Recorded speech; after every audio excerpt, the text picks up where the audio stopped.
सोचिए, क्या पानी का एक छोटा सा रास्ता दुनिया की एक सबसे बड़ी इकोनॉमी को घुटनों पर ला सकता है? सुनने में अजीब लगता है ना? आज हम इसी मलक्का दुविधा को समझने वाले हैं और देखेंगे चीन का वो अरबों डॉलर का दांव जो वो इसे सुलझाने के लिए खेल रहा है। तो ये सवाल कोई किताबी सवाल नहीं है, असल में ये एक जियोपॉलिटिकल टाइम बॉम्ब की तरह है।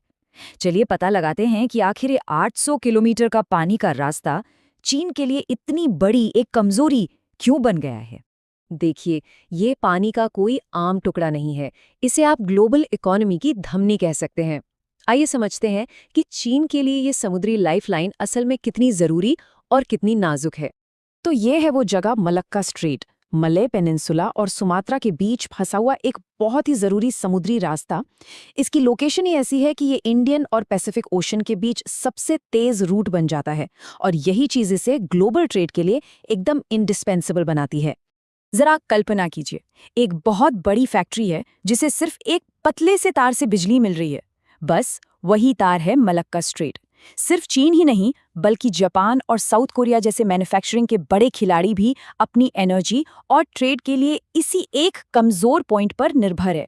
लेकिन तब क्या होता है जब आपकी लाइफलाइन पर किसी और का कंट्रोल हो? यहीं से असल में मलक्का दुविधा शुरू होती है, जहां आर्थिक जरूरत एक बहुत बड़ी स्ट्रैटेजिक कमजोरी बन जाती है। तो ये एक क्लासिक जियोपॉलिटिकल चेस का खेल है। एक तरफ है चीन की विशाल इकोनॉमी और दूसरी तरफ है भारत, जिसके पास ज्योग्राफिकल एडवांटेज है और एक बढ़ती हुई नेवी।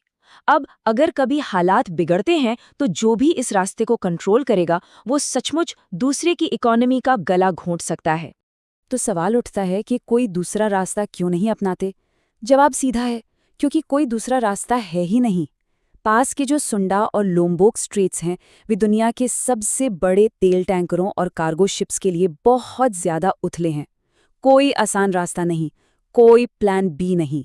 और यही बात इस दुविधा को इतना सीरियस बनाती है। तो जब कोई पावर एक कोने में फंस जाती है तो वो क्या करती है? अगर वो चीन है तो वो उस कोने से बाहर निकलने के लिए एक नया रास्ता ही बना देती है। तो पेश है चीन का अरबों डॉलर का सॉल्यूशन, पाकिस्तानी जमीनी पुल। ये इंजीनियरिंग और जियोपॉलिटिक्स का एक बहुत ही दाहड़ कदम है। इसका नाम है सीपीक, यानी चाइना पाकिस्तान इकोनॉमिक कॉरिडोर। ये सिर्फ सड़कों और रेलवे का नेटवर्क नहीं है, ये चीन की एक कोशिश है अपनी सबसे बड़ी स्ट्रेटेजिक कमजोरी को दूर करने की। ये उसे मिडिल ईस्ट के तेल के कुओं से लेकर सीधा अपने पश्चिमी दरवाजे तक एक जमीनी रास्ता देता है। अब समझिए कि ये काम कैसे करेगा। मिडिल ईस्ट से आने वाले जहाज पाकिस्तान के ग्वादर पोर्ट पर अपना माल उतारेंगे। वहां से उस सामान को ट्रकों और ट्रेनों पर लादकर हजारों किलोमीटर तक मुश्किल रास्तों से होते हुए सीधे वेस्टर्न चाइना पहुंचाया जाएगा। मतलब मलक्का स्ट्रेट वाली समुद्री रुकावट को पूरी तरह से बाईपास कर दिया जाएगा। लेकिन अक्सर एक प्रॉब्लम को सॉल्व करने से दूसरी पैदा हो जाती है, और सीपैक के साथ भी कुछ ऐसा ही है।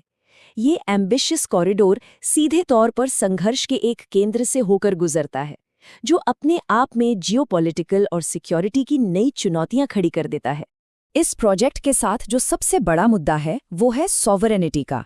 ये कॉरिडोर पाकिस्तान के कब्जे वाले कश्मीर से होकर गुजरता है, एक ऐसा इलाका जिस पर भारत अपना दावा करता है। बस यही एक बात इस प्रोजेक्ट को शुरुआत से ही एक विवादित प्रोजेक्ट बना देती है।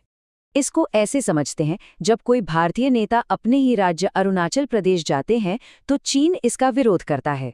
ठीक उसी तरह भारत के दावे वाले क्षेत्र से चीन का कॉरिडोर बनाना एक बड़े डिप्लोमैटिक टकराव को जन्म देता है।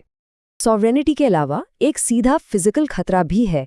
ये कॉरिडोर पाकिस्तान के अशांत बलूचिस्तान से होकर गुजरता है, जहां अलगाववादी गुटों ने लगातार सीपैक प्रोजेक्ट्स और चीनी कर्मचारियों को अपना निशाना बनाया है। ये किसी ट्रेड रूट से ज्यादा एक एक्टिव कॉन्फ्लिक्ट जोन जैसा लगता है। और मान लीजिए किसी तरह ये बन भी गया तो भी ये हमेशा एक नाजुक कड़ी ही रहेगा। सोचिए, पहाड़ों के बीच से गुजरते पुल, सुरंगें, पाइपलाइन, ये सब कितनी आसानी से निशाना बन सकते हैं। मतलब एक समुद्री प्रॉब्लम को सॉल्व करने के चक्कर में एक जमीनी सिक्योरिटी का सिरदर्द मोल ले लिया गया है। ये सब कुछ आकर एक विशाल जियोपॉलिटिकल चेस बोर्ड पर जुड़ जाता है। चीन अपनी सबसे कीमती चीज यानी अपनी इकोनॉमी को बचाने के लिए एक बहुत बड़ा दांव खेलता है, लेकिन ऐसा करते हुए वो अपने दूसरे मोहरों को नए और अनजाने खतरों के सामने खुला छोड़ देता है। और हाँ, एक बड़ी दिलचस्प बात है जो हमें कुदरत की अपनी सीमाओं के बारे में बताती है। लोम्बोक स्ट्रेट, जो चीन के जहाज़ों के लिए बहुत उथला है, एक गहरी पानी की खाई के ऊपर बना है, जो एक नेचुरल बैरियर का काम करती है। इसके पूरब और पश्चिम की समुद्री प्रजातियां एक दूसरे से बिल्कुल अलग हैं। ये एक रिमाइंडर है कि कभी-कभी सबसे बड़ी रुकावटें इंसान नहीं बनाता। तो हम इस विश्लेषण को एक बड़े सवाल के साथ खत्म करते हैं। जब समंदर और जमीन दोनों ही रास्ते खतरों से भरे हों, तो दुनिया का सबसे बड़ा मैन्युफैक्चरर अपना ट्रेड और अपनी एनर्जी सप्लाई को भविष्य में कैसे सुरक्षित करेगा? ये एक ऐसा सवाल है जिसका जवाब आने वाले दशकों की जियोपॉलिटिक्स को तय करेगा।